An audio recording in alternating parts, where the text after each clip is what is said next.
Jesus says, self-knowledge is the greatest task of all men on earth.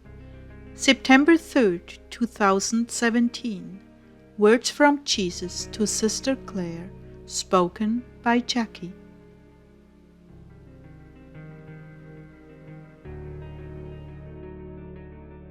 Jesus began, "My people, there is no greater work than coming to know yourself, aside from coming to know me.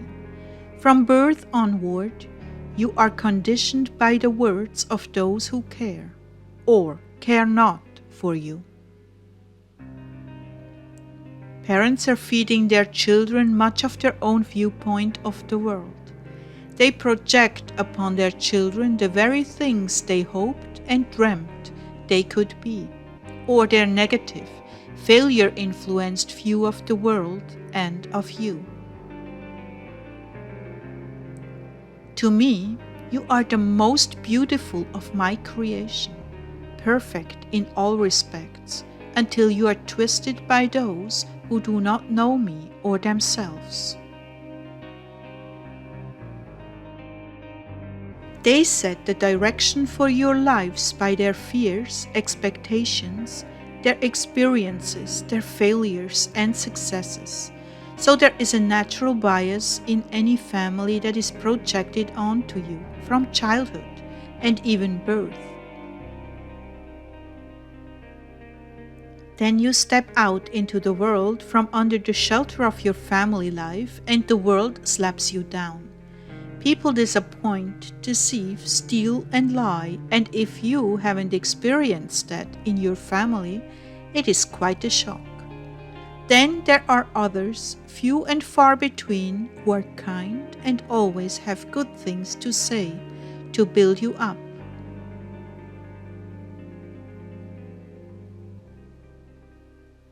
So please take all this into consideration. You are not anything anyone has told you you are.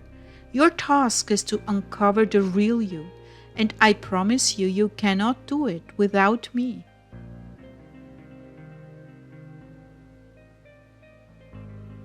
I will show you the love and the gentle correction and truth that you need to embrace to blossom into who I created you to be. You will discover these things with me in your quiet times and even in your day-to-day life, if you are looking and listening for me in every event. Not one thing passes in your lives without my presence and my permission. Everything is ordained to be a lesson, but to perceive it, you must listen very carefully. For some I will send a soul I myself have formed, who will also be of help to you in discovering yourself. They will be loving and willing to take the time to help you find your way. These, however, are rare opportunities that very few ever get. When you encounter one of these, you will have one of two reactions: loving acceptance and a teachable spirit, or resentment and a built-in resistance to everything they tell you. The second reaction is the old sin nature that comes with a soul when they are born.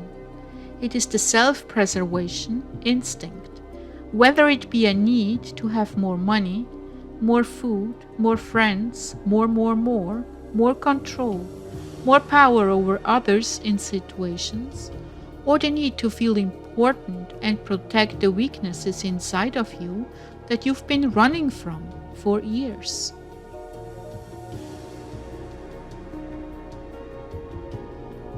For those in this state, it will be extremely painful to be in the presence of a guiding soul. You will feel threatened at the level of your whole being. Your foundations laid to survive the world will be cracked and falling apart. The sense of vulnerability and fear of losing the image you have been holding on to in order to survive in the world crumble. Your very existence will be threatened.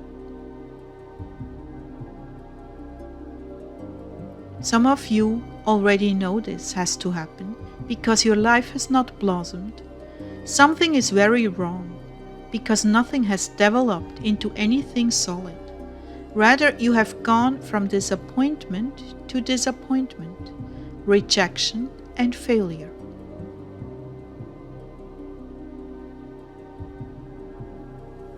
These failures will reinforce your need to close off to people and protect yourself.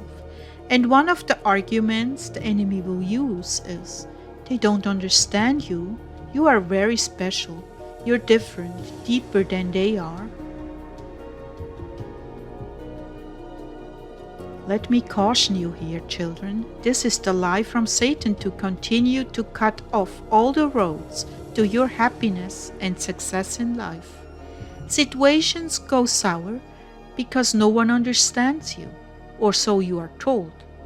This causes you to insulate yourself even more with layers of lies about how different, how special you are, and that the world is not good enough for you.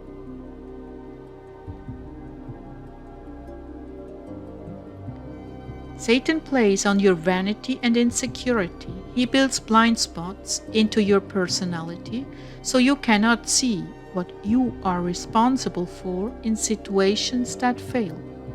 This is done to further isolate you from the truth about yourself and make you more defensive and judgmental of others.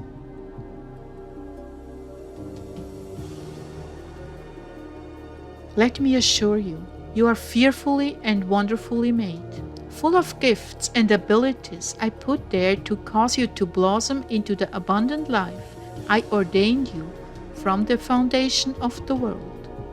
But those around you are also fearfully and wonderfully made as well. They have suffered life's bruises and bumps as you have. Some have opted for the lie that they were too special for the world and misunderstood. Yes, that is in part true, because you were made for me and for heaven, and this world can be a terrible place. But as long as you are living your father's or mother's vision of who you are, you will not know yourself.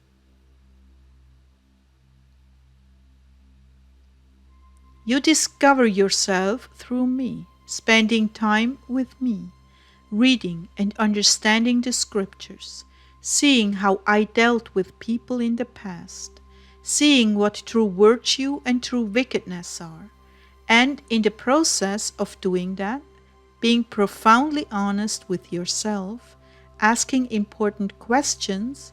Lord, am I like that? Lord, do I do that? I promise that when you ask in that way, the answer will not be long in coming. I'm eager to love you and to educate you about who I am, who you are, and who you are not. Part of my eagerness is to prepare you to face the deadly traps set for you every day by the enemy. If you know who you are and what your weaknesses are, how you are likely to get caught in a trap. In short, if you know yourself as well as the demons know you, you have a fighting chance as long as you cleave to me with all your heart, strength, and understanding.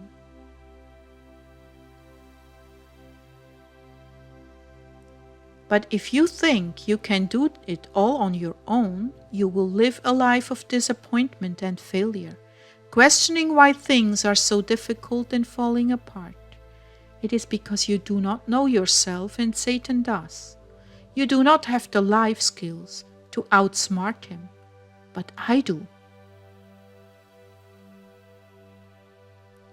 And until you make up your mind to give me total control of your life and put yourself under my instruction, seeking to discover the good, the bad, and the ugly about yourself, you will wander in circles, wondering what you were supposed to do with your life, and much of the potential and talent that lies within you, untapped, will wither and grow old as you go from one struggle to the next just to make ends meet and stay alive.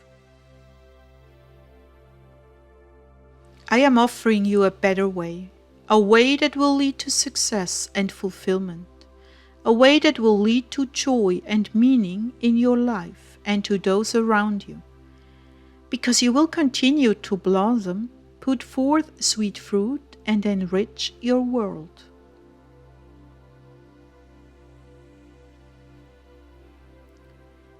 Here he's not talking about the prosperity gospel, he's talking about the fullness of life.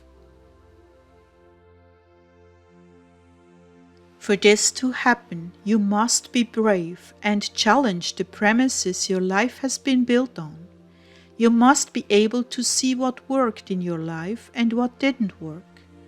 You must be ready and willing to change those things that didn't work. Repent and confess the wrongs you did to yourself and others. You must be willing to be taken apart bit by bit and put back together again by my loving and merciful hands. I will do away with the old, the hurtful, the failed ways of the past. I will heal and rebuild you into the glorious creature I intended you to be. Glorious, not as the world perceives it, but as I perceive it.